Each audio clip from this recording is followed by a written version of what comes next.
नमस्कार, मैं हूं आपके साथ अरविंद। दोस्तों, आप अपने विश्व गुरु को अच्छी तरह जानते हैं, भली भांति पहचानते भी हैं, क्योंकि उनकी महिमा निराली है। खुद को नॉन बायोलॉजिकल तक वो घोषित कर चुके हैं। जहां जाते हैं उसी रंग में रंग जाते हैं, जहां जाते हैं उसी माहौल में ढल जाते हैं।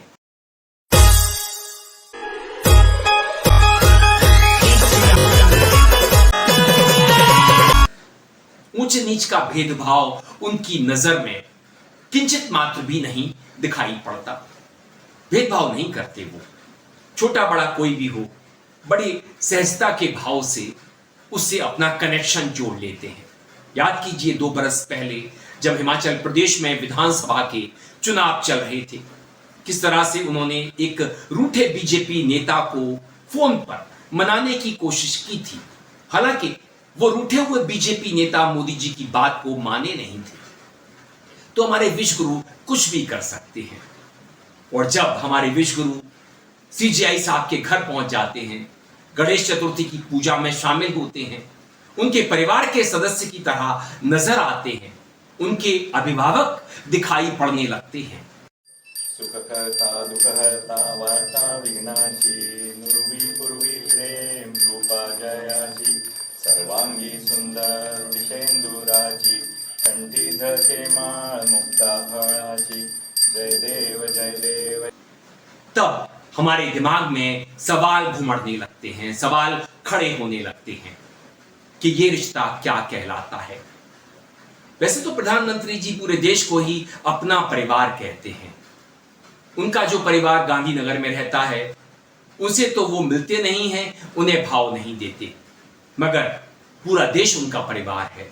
याद कीजिए थोड़े दिनों पहले जब बीजेपी के लोगों ने अपने सोशल मीडिया हैंडल पर, अपने अकाउंट्स पर मैं भी मोदी का परिवार लिख लिया था। हालांकि मोदी जी और उनके लोग परिवारवाद के सख्त खिलाफ हैं। उनकी पार्टी में परिवारवाद का एक भी उदाहरण देखने को नहीं मिलता। भले ही अमित शाह का बेटा आईसीसी का अध्यक्ष चुना जा चुका हो, मगर ये लोग परिवारवाद का घोर विरोध करते हैं। तो क्या अब सीजीआई साहब मोदी जी के परिवार में शामिल हो चुके हैं? क्या सीजीआई साहब अपने सोशल मीडिया हैंडल पर, अकाउंट पर मैं भी मोदी का परिवार लिखेंगे?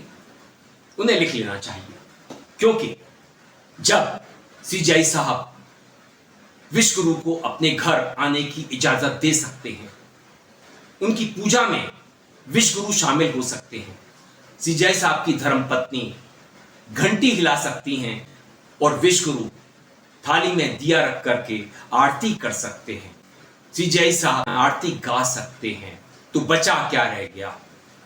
देखने को क्या बाकी रह गया?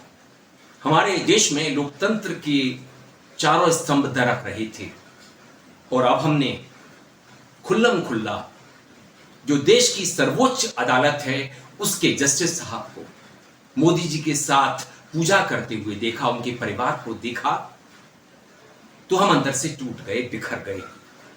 क्योंकि क्या यही दिन देखने को हमारे लिए रह गया था जब विधायिका न्यायपालिका के घर पर जाएगी, पूजा करवाएगी? हमें पहले से ही न्याय व्यवस्था पर संदेह था। वर्षों से न्याय व्यवस्था पर संदेह के बादल घिर रहे थे, मगर जब विश्व गुरु सीजीआई के घर पर पहुंच जाते हैं मराठी परिधानों में, टोपी लगा करके, हमें अंदाजा हो जाता है कि हम कहां पहुंच गए हैं। दोस्तों, महाराष्ट्र में विधानसभा चुनाव होने जा रहे हैं और जिस तरह की हालत मोदी जी की, बीजेपी की महाराष्ट्र के राजनीतिक हलकों में है, जनता के बीच जो इमेज बनी है प्रधानमंत्री की, बीजेपी की, क्योंकि बीजेपी ने महाराष्ट्र में उद्धव की शिवसेना को जब तोड़ा, एकनाथ शिंदे को मुख्यमंत्री बनवाया, तभी से महाराष्ट्र की जनता में एक विरोध के सुर बीजेपी के प्रति सुनाई देने लगे थे। मोदी जी का विरोध होने लगा था, विश्व गुरु का विरोध होने लगा था। और मोदी जी को जब अंदाजा लग गया कि महाराष्ट्र में हम विधानसभा चुनाव हारने जा रहे हैं, मुंबई, जिसे हम आर्थिक राजधानी देश की कहते हैं, महाराष्ट्र में किसी भी दल की हार बड़ी हार मानी जाती है। तो क्या मोदी जी को यह लग गया कि अगर मैं सीजीआई साहब के घर चला जाऊंगा तो महाराष्ट्र में बीजेपी को चुनावों में जीत मिल जाएगी, एक संदेश चला जाएगा? क्योंकि मैंने महाराष्ट्रियन कपड़े धारण किए हुए हैं, मैंने महाराष्ट्रियन टोपी लगाई हुई है और एक ईमानदार जस्टिस के यहाँ मैं जाता हूं, उनके साथ नजर आता हूं, उनके परिवार के साथ पूजा करवाता हूं, तो मेरे पाप धुल जाएंगे। एक चीफ जस्टिस के साथ खड़े होकर के, उनके परिवार के साथ नजर आकर के, तो क्या विश्वगुरु ने अपने पाप धो लिए?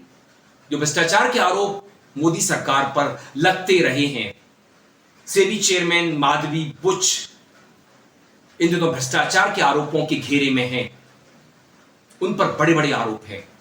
और जिस तरह की कॉर्पोरेट वर्ल्ड में वॉर देख रहे हैं हम, बीते 6 सालों से जो कॉर्पोरेट वर्ल्ड में हो रहा है, शेयर मार्केट में हो रहा है, कुछ लोगों को अमीर से अमीर बनवा दिया गया। आने वाले समय में शेयर मार्केट में हम एक बड़ा घोटाला देखने जा रहे हैं।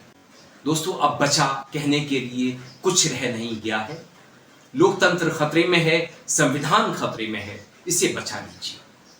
वीडियो पसंद आने पर आप इसे लाइक कीजिए, दोस्तों साथियों में खूब शेयर कीजिए, चैनल को सब्सक्राइब भी कर लीजिए, बेल आइकन का घंटी जैसा बटन जरूर दबाइए जिससे कि आने वाले वीडियो की आपको नोटिफिकेशन मिल सके। आपकी प्रतिक्रियाओं का मुझे इंतजार रहता है, मेल आईडी और कमेंट बॉक्स में जरूर कीजिएगा।